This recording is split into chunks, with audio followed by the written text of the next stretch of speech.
vlog. So for today's video, mga sisi loves, magdi-DIY tayo ng pabango sa bahay. Usually, di ba? Dati bumibili ako ng mga scented candles, ang mamahal, $15, $10. So ito, ginawa ko na to sa dating channel ko.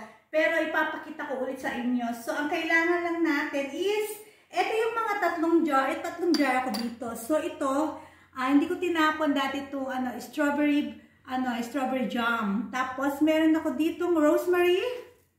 Meron ako ditong cinnamon stick. And meron akong orange. So, muna natin gagawin mga sisilabs.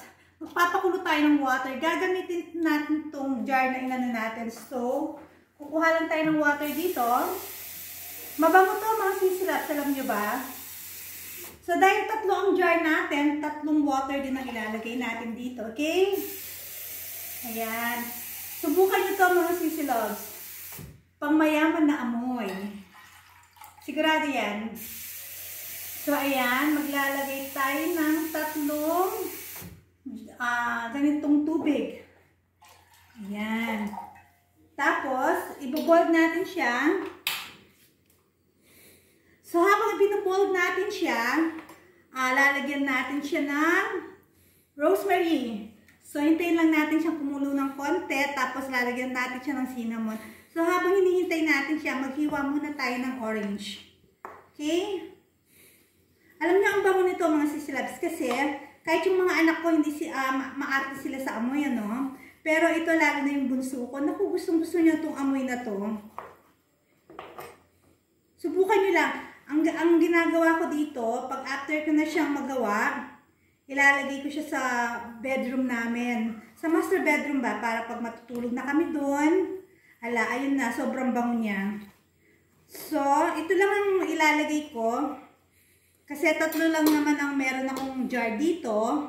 So, ayan na siya. So, hintayin muna natin siyang kumulo mga sisilab. So, ayan mga sisilab, nagbo-boil na siya, no? So, ilalagay na natin yung mga ingredients natin. Ingredients para lang tayo nagluluto ng ulam, ano? Ayan. Okay, mga sisilabs. Since kumukulo na siya, so, ilalagay na natin ng isa-isa. So, ito munang mga orange natin. Ayan. Ayan. Ay, hiwalayin natin, ha? Tapos, maglagay tayo ng, dahil tatlo yung jar natin, maglalagay tayo ng tatlong cinnamon stick.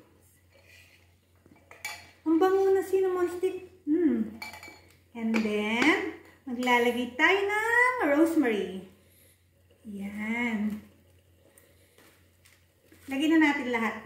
So, hintay lang natin siyang kumulun. Mga 2 minutes. Basta yung kulong-kulo na talaga siya. Ayan. Ang bango. Pero gusto ko dadagdagan ko pa ng cinnamon stick. Dadagdagan ko pa ng 2. Kasi ito yung nakakabango talaga. Tsaka yung orange. Pati yung rosemary, syempre. So, ayan, nakikita nyo mga sisilabs. So, hintayin lang natin siyang kumulo ng kumulo. Okay? Tatakpan ko siya. Kukunin ko yung takip. So, yan, tatakpan natin siya. Tapos, babalikan ko kayo. Okay? So, mga sisilabs, after 2 minutes, titignan na natin siya. So, kumukulo na siya, di ba? So, ayan. So, ang bango. Pagka tanggal mo ng takip niya, bango niya talaga. So, i-mix-mix lang natin siya ng konti. Ayan. So, I think konti pang another 1 minute mga sisilabs. Okay? Kailangan pa natin ng 1 minute. So, ibalik natin siya. So, silipin natin siya ulit mga sisilabs. Alam niyo, hindi umiinit ang takip nito.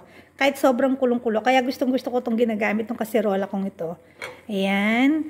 So, ayan, ang ganito yung gusto kong texture, mga sisilab. Yung sobrang lambot talaga nitong orange. Ayan. Okay na to mga sisilabs, ano? Ayan, papatay na natin siya.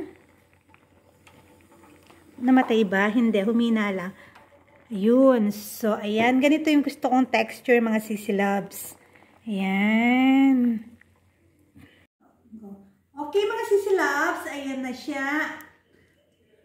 Ang bango niya, pagbukas mo pa lang ng takip, ang bango niya. So, dahil sobrang init pa yan, so, ilalagay muna natin dito sa jar 2, tigda 2 lemon, Tapos maglalagay tayo ng cinnamon stick.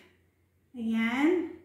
Tapos lagyan din natin siya ng parsley. Hati-hatiin lang natin yung mga tapos palamigin natin yung tubig bago natin isalan kasi baka mamaya mabasag yung jar natin. So ayan. Basta ang gawin nyo lang, i-divide nyo lang sa 3. Kung ilan yung jar nyo, i-divide nyo lang para maging even ba sila. So ayan, tigta-3 at tigda-2. Ito, tigta-3, ito, 2 lang. Tapos lalagyan lang natin ng cinnamon stick, ng parsley. Lahat ng pinakulo nyo, i-divide nyo sa mga nyo. Yan. Tapos palamigin natin ng konti yung water and then ilalagay natin yung water sa loob. Yan. So, ayan mga sisilab, naiwan yung mga parsley, rosemary sa loob kasi hindi ko siya makuha. So, ayan, yung mga lahat ng nasa loob no, nilagay ko lang dito sa loob ng jar. Ayan siya, makikita nyo. Ayan. Ayan siya. Ayan pa. Diba? And then, itong water natin, iaano ko lang, ililipat ko siya dito para madali siyang mabuhos sa jar. Kasi hindi ko naman siya pwedeng ibuhos na kasirola, iaano ko doon. So, ayan siya. Ibubuhos ko lang ng ganito mga sisilabs. Ayan.